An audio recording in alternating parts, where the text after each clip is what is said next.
Good morning students. Apex college Makrana की online classes में आप सभी छात्र छात्राओं का हार्दिक स्वागत है, अभिनंदन है। हम आज बीएससी फर्स्ट ईयर में जो मैकेनिक्स का चैप्टर चल रहा था, क्लासिकल मैकेनिक्स में हम पढ़ रहे थे मोशन रिलेटेड टू अर्थ। इसमें दो प्रकार के फोर्सेस थे, इसमें दो प्रकार के इफेक्ट आए। एक आया था इफेक्ट ऑफ सेंट्रीफ्यूगल फोर्स। कौन सा? अपकेंद्रीय बल का प्रभाव। पहला था अपकेंद्रीय बल का प्रभाव। चूंकि कल हमने इसका जो डायग्राम था वह ड्रॉ आउट कर लिया था, तो अगेन हम उसका एक कंपोनेंट डायग्राम ड्रॉ आउट करते हैं। हमें पता है कि पृथ्वी पर कोई भी अक्षांश है, वह अक्षांश को हम लेमडा मान रहे। क्या मान रहे? लेमडा वाला है जहां पर हम पॉइंट पी, जो हमने पॉइंट पी दर्शाया है वहां उस डायग्राम में उससे और दूरी पर है। यदि हम मान लेते हैं कि जो इक्वेटोरियल प्लेन है उससे एंगल कितना बन रहा है? लैम्डा। इक्वेटोरियल से एंगल कितना बन रहा है? लैम्डा। तो हम जो ओरिजिन है उसको क्या मान लेते हैं? पी को ओरिजिन मानते हुए एक ऐसे रेफरेंस की इमेजिनेशन करते हैं जिसका अक्षदेश पूर्व दिशा में, वाई डैश अक्षदेश इस दिशा में, अक्षदेश इस डायरेक्शन में, वाई डैश उत्तर दिशा में, तथा जेड अक्ष जो पृथ्वी के सतह के लंबवत है। कैसा है? पृथ्वी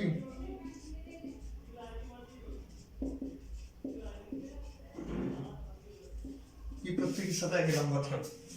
हमें पता है यह निर्देश तंत्र पृथ्वी के घूर्णन के कारण एक समान कोणीय वेग है। जो समान कोणीय वेग है वह क्या है? ओमेगा। क्या है? समान कोणीय वेग। ओमेगा क्या है? समान कोणीय वेग। हम जो टर्म्स है एक बार उनको रिलेट करते हैं। हमें पता है कि जब कोई भी सिस्टम ओमेगा की वेलोसिटी से यदि मोशन कर रहा है तो उसके दो कंपोनेंट होंगे, एक एक्स कंपोनेंट, दूसरा वाई कंपोनेंट। एक्स कंपोनेंट क्या आएगा? cos थीटा की टर्म में। वाई कंपोनेंट क्या आएगा? sin थीटा की टर्म में। तो जो पहला घटक आएगा वो क्या आएगा? Omega cos lambda. कौन सा? Omega cos of lambda. दूसरा आएगा ओमेगा sin लैम्डा। हमारे पास दो घटक आएंगे, omega cos lambda and omega sin lambda. यदि मैं इनमें यूनिट वेक्टर का प्रयोग कर दें तो क्या होगा? यदि हम यूनिट वेक्टर का प्रयोग करेंगे तो क्या होगा? I dash, J dash and के कैप डैश। ये क्या है? Unit vector. ये क्या है? यूनिट वेक्टर का यदि हमने प्रयोग किया तो हम देख सकते हैं कि ओमेगा इक्वल टू क्या आएगा? हम ओमेगा इक्वल टू क्या लिख सकते हैं? Omega equal to J cap dash omega cos alpha plus K cap dash omega sine lambda. हमने इसको एक्स और वाई कंपोनेंट को एक साथ लिखे, एक यूनिट वेक्टर के फॉर्म में लिखते हैं तो हमारे पास वैल्यूज कुछ इस प्रकार से आती हैं। हमें पता है कि जो पृथ्वी पर जो रोटेशनल रेफरेंस है वहां पर कण P क्या है? देखो कण P क्या है? कांस्टेंट है। अब लैम्डा हम वैल्यूज देखना, ये दोनों चीजें क्या है? एक दूसरे के पैरेलल। तो आपको पता है कि जो जेड की आकृति में एंगल बनते हैं वो क्या होते हैं? बराबर होते हैं। ये एंगल इसके बराबर है।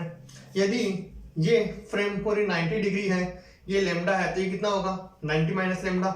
ये पूरा 180 है। ये लाइन देखिए, ये पूरी 180 है। ये लैम्डा है, ये लैम्डा, तो क्या बचेगा? 90 माइनस लैम्डा। और यदि यह लैम्डा है तो ये क्या बचेगा? 90 माइनस लैम्डा। ठीक है, इसमें किसी को कोई दिक्कत नहीं होनी चाहिए। एक डायग्राम है जो कि हमने उसको एंगल्स के कंपोनेंट की फॉर्म में लिखा है। हमें पता है कि जहां पर आर घूर्णन केंद्र के सापेक्ष यदि हमने y डैश के अपोजिट डायरेक्शन में लें तो r के घटक y के अनुदिश क्या होंगे, r के घटक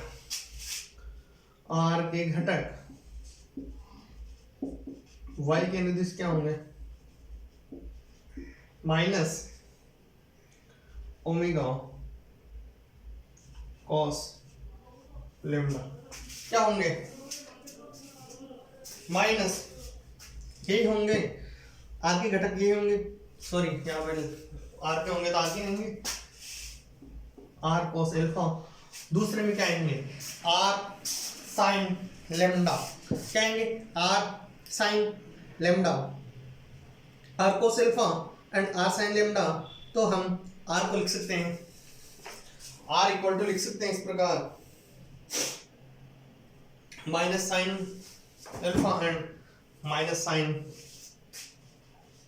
माइनस साइन लेम्डा, और जो जेड एस कहेंगे वो क्या आएंगे, ये जेड के थे, ये वाई के क्या आएंगे, R sine R cos lambda.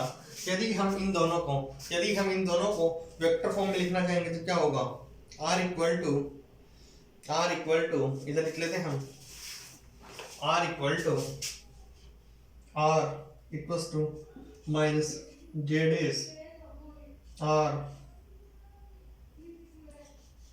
Small R की जगह small R sine lambda plus K dash R cos lambda.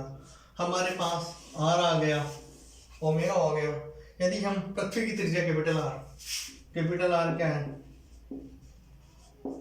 पृथ्वी की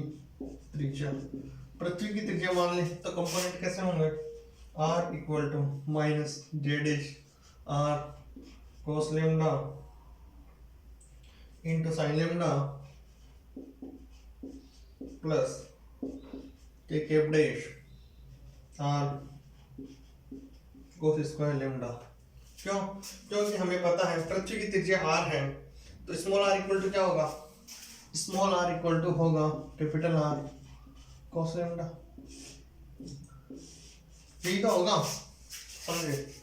यदि पृथ्वी की त्रिज्या कैपिटल आर है, सपोज कीजिए कोई भी कंपोनेंट, ये स्मॉल आर है, ये स्मॉल आर है, ये कैपिटल आर पे लिखा नहीं है, थीटा एंगल पे है, तो क्या होगा, ये क्या होगा, capital R equal to small R cos lambda. हमने स्मॉल आर कैपिटल आर की वैल्यू लिखी, तो यदि हमें पता है, हम जो हमने पहले इक्वेशन निकाली उसमें ओमेगा और जो लेम्डा हमारे पास आर था उसकी वैल्यू पुट आउट करें, हमें पता है कि स्मॉल आर इक्वल टू क्या होता है, minus J R sine lambda plus K dash R cos lambda है। यदि हम स्मॉल आर इक्वल टू क्या लिख सकते हैं, यदि capital R equal to R cos alpha हो तो स्मॉल आर इक्वल टू क्या लिख सकते हैं, माइनस जे आर कोस, जो साइन वाला है वो साइन वाला यहाँ से, आर की जगह आर यहाँ पर, cos into cos square alpha cos square lambda, sorry यहाँ तक हमने स्मॉल आर की वैल्यू निकाली। यदि हम जी लेम्डा क्या है, जो जी लेम्डा हमने पहले डिफाइन किया था, जी लेम्डा इक्वल टू क्या होगा, G acceleration lambda equal to क्या होता है, minus K dash into G minus omega vector into curly bracket J cos omega lambda J cos lambda omega J cos lambda, हम omega को पहले लिख सकते हैं प्लस के ओमेगा साइन लेम्डा। हमने पहले पढ़ा था कि G इक्वल टू क्या होता है, G में दो कंपोनेंट आते हैं, एक कोरोलिसिस के कारण आता है और दूसरा सेंट्रीपिटल के कारण आता है। यदि हम इन दोनों को लिखते हैं तो वैल्यूज कुछ इस प्रकार से आती है। प्लस जो हमारा इसमें यह आया केवल ये एक्चुअल क्या था जी, ये क्या आया कॉर्नोलिसिस। अब आएगा सेंट्रीपिटल गाने का आएगा प्लस इंटू में क्या आएगा minus J R sine lambda cos lambda plus K dash क्या आएगा K dash R cos square lambda. हमने जी की वैल्यू को लिखा है। जी की वैल्यू कहाँ से लिखी, जो हमारे पास पहले इक्वेशंस थी, इसमें हमने आर की वैल्यू को इस प्रकार लिखा minus J are cos lambda sign lambda, ये लिखा। अगेन जो कोस इसको इस प्रकार लिखा। यदि हम इसको इस प्रकार लिखते हैं तो हमारे पास जो आगे इक्वेशंस हैं वो किस प्रकार से आती है।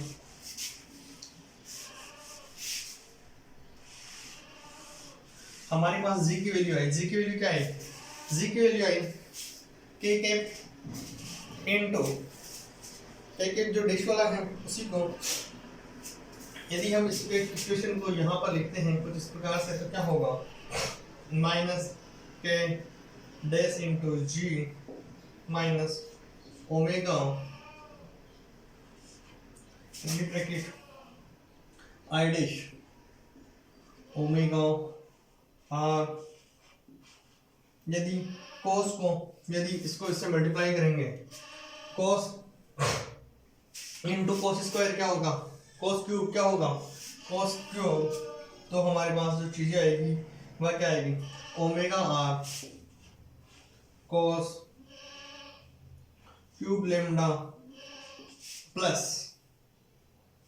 कोस cube lambda plus I dash में क्या आएगा omega R sine square lambda cos lambda.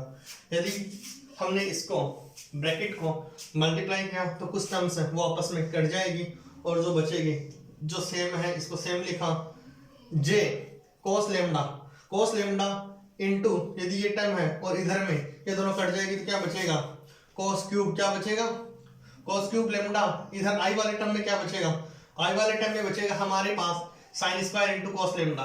यदि मैं इसको आगे सोल्व करता हूं तो क्या बचेगा, हमें इसमें क्या करना है, यदि हम इसमें है कोस क्यूब लेमडा इसमें है साइन क्यूब लेमडा। यदि मैं इसमें साइन स्क्वायर इसमें कॉमन ले लूं तो क्या हो जाएगा साइन स्क्वायर इनटू कोस। यदि इसमें भी कॉमन कोस है तो क्या कॉमन साइन और कोस कॉमन ले लूं तो क्या बचेगा साइन स्क्वायर प्लस यदि इसमें कोस कॉमन ले लिया जाए तो इससे क्या बचेगा साइन स्क्वायर, इधर क्या बचेगा कोस स्क्वायर। तो sign square into cos square क्या होता है 1 होता है, क्या होता है sign square into cos square. यदि सपोज कीजिए इन दोनों में मैं ले रहा हूं कॉमन क्या होगा equals to minus K dash G minus omega vector. हम इसमें कॉमन ले रहे हैं कोस क्यूब, क्या ले रहे हैं कोस क्यूब कोस स्क्वायर ले रहे हैं तो ये आई भी ले सकते हैं आई ओमेगा आर, क्या लेते हैं आई ओमेगा आर कोस कॉमन ले रहे हैं आई ओमेगा आर कोस कॉमन ले रहे हैं, ये आई डैश है यहाँ पर। इधर क्या बचा कोस स्क्वायर क्या कोस स्क्वायर लेमडा प्लस इधर क्या बचा साइन स्क्वायर लेमडा। कोस square lambda plus sine square lambda की वैल्यू क्या हो गई 1, तो हम लिख सकते हैं माइनस ओमेगा इनटू यहाँ पर ये ब्रैकेट इनटू है क्या बचेगा I dash omega R cos of lambda. हमने कोस को कॉमन लिया तो क्या बचा cos square plus sine square lambda. हाँ यदि हम इसको आगे मल्टीप्लाई करके दोनों को लिखना चाहें जो हमारे पास टर्म्स आई है, यदि हम इनको आगे लिखना चाहें तो किस प्रकार से लिखेंगे, हमने इसमें कोस कॉमन लिया कोस square plus sine square theta 1 होता है तो हमारे पास वैल्यूज इस प्रकार से आई। हाँ हम आगे इन चीजों को इस प्रकार से सॉल्व आउट करते हैं minus K dash G minus जे ओमेगा, यदि हम इनको आगे सोल्व करते हैं तो क्या होगा, जे cos lambda plus K dash omega sine lambda into, into में क्या आएगा, इसके इंटू में यही है, इंटू में लिखेंगे तो क्या आएगा I dash omega R cos lambda. यदि ये आई जैसे मल्टीप्लाई होगा, आई जैसे मल्टीप्लाई होगा क्या हो जाएगा, K omega square R cos square lambda क्या होगा, इसको हम लिखते हैं minus K dash G minus I into J क्या हो जाएगा, के क्या हो जाएगा, के डैश ओमेगा इंटू ओमेगा क्या हो जाएगा, ओमेगा इंटू ओमेगा क्या हो जाएगा, ओमेगा स्क्वायर आर की जगह आर, इधर क्या बचेगा कोस स्क्वायर लैम्डा प्लस आई इंटू के क्या होता है जे, क्या होता है जे, और जो साइन यदि रोटेशन में यदि इधर देखो आई जे और के है, यदि अपोजिट लेंगे क्या लेंगे, के इंटू आई, के इंटू आई लेंगे तो अपोजिट हो जाएगा, क्या हो जाएगा माइनस ऑफ जे, क्या हो जाएगा minus of J omega into omega, omega into omega क्या हो जाएगा omega square R cos alpha cos lambda into sine lambda, ये तो बचेंगे cos lambda into sine lambda. यदि हम आई को एक साथ और जे को एक साथ, सॉरी के वाली टर्म्स में इधर क्या बचा के डैश वाले में क्या बचा है, इधर बचा जी, क्या बचा जी, इधर के क्या बचा ओमेगा स्क्वायर आर, क्या बचा omega square R omega plus या माइनस जो भी हम लेना चाहिए, इधर माइनस लिया इधर minus omega square R cos square lambda. ठीक है, हम उधर क्या कॉमन लेंगे, जे वाली टर्म्स एक साथ लिख लेंगे, जे वाली टर्म्स एक साथ लिखेंगे तो क्या बचेगा omega square R cos lambda sine lambda, क्या बचेगा कोस lambda sine lambda.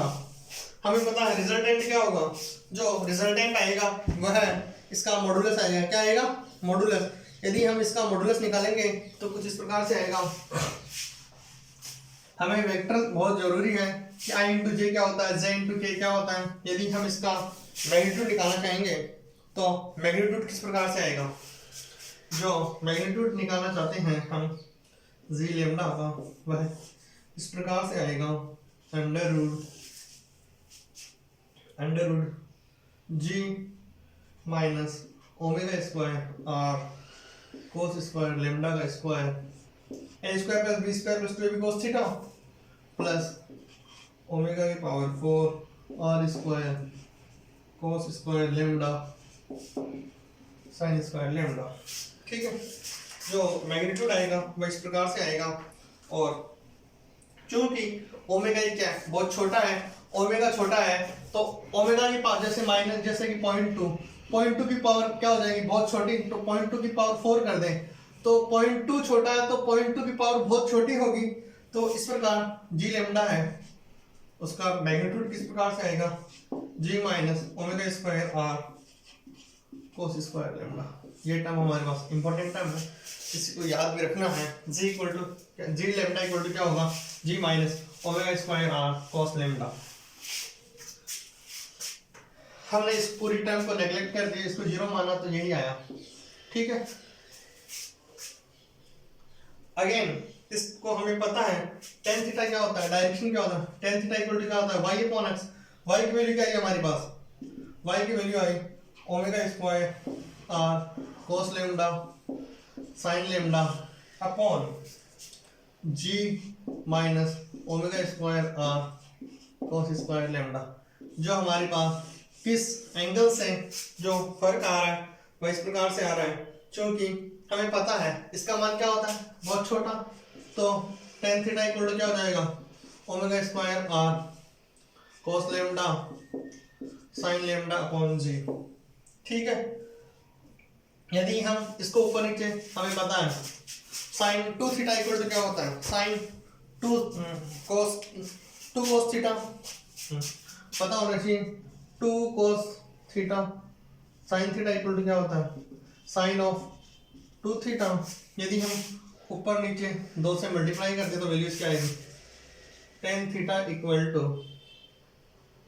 Omega square r sine 2 theta by G. यही आना चाहिए हमारे पास जो वैल्यूज आई वो इस प्रकार से आई omega square r upon 2g। जो ये 2 था नीचे इसके डिनोमिनेटर में ये 2 यहाँ पर 2 लिखो omega square r sine 2 theta upon g। क्योंकि हम मानते हैं कि ध्रुव पर लेम्डा का मान क्या होता है ध्रुव पर थीटा की जगह लेम्डा करेंगे क्योंकि हमने लेम्डा माना। हम लिखते हैं कंडीशन ध्रुवों पर लेम्डा इक्वल टू क्या होता है 0। ध्रुवों पर लेम्डा क्या होता है 0 तो tan थीटा इक्वल टू क्या आएगा ध्रुवों पर लेम्डा क्या होता है 0 तो cos 0 क्या होगा cos लेम्डा क्या होगा 0 तो हमारे जो GP इक्वल टू क्या आएगा Z। क्योंकि ये टर्म है ये टर्म पूरी क्या हो जाएगी 0 क्या हो जाएगी 0। हमारे पास इधर लिख लेते हैं जी लेम्डा इक्वल टू क्या आया G minus omega square r cos square lambda. ये क्या हो जाएगी 0 ये होगी तो GP equal to Z at pole equal to क्या आएगा Z तथा थीटा p इक्वल टू क्या होगा थीटा इक्वल टू 0 होगा। अतः ध्रुव पर जो भी प्रेक्षित गुरुत्वीय त्वरण होगा g के बराबर होगा तथा इसकी दिशा किस तरफ होगी पृथ्वी की तरफ होगी। हम मानते हैं भूमध्य रेखा कौन सा भूमध्य रेखा। भूमध्य रेखा पर लेम्डा इक्वल टू क्या होता है 90 डिग्री।